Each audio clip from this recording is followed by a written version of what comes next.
但是老母娘天上帝是否存在天？古人认为天是有情感能思想的存在者。孔子说过，或罪于天，无所导也。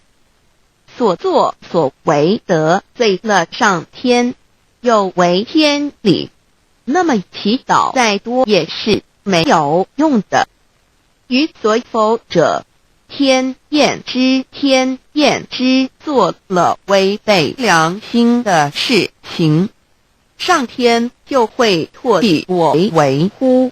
为天为大，伟大啊！只有天最高大天。孔子、孟子思想中，天似乎也是能安排一切的主宰。孟子也说过，天将降大任于斯人也，必先苦其心志，劳其筋骨，饿其体肤，空乏其志行，服其所为，所以动心忍性，增益其所不能。道大道无形，生育天地；大道无形，运行日月。大道名，掌掌万物，无不知其名。想名曰道。新晋经有一位真神，自从造天地以来，神的永能与神性是明明可知的，知己眼不能见，但见者所知。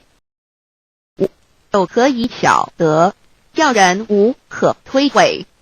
罗马书第1章第20节，我们要如何向人证明真正有一位上帝的存在？虽然上帝的存在不需要也不可能用人的方法来证明，但是很多人都不由自主地相信宇宙当中必然有一位冥冥中的主宰。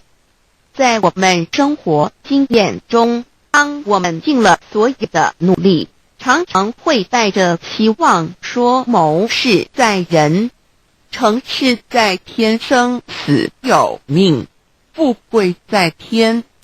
当事情不太顺利时，我们也常安慰自己说天无绝人之路，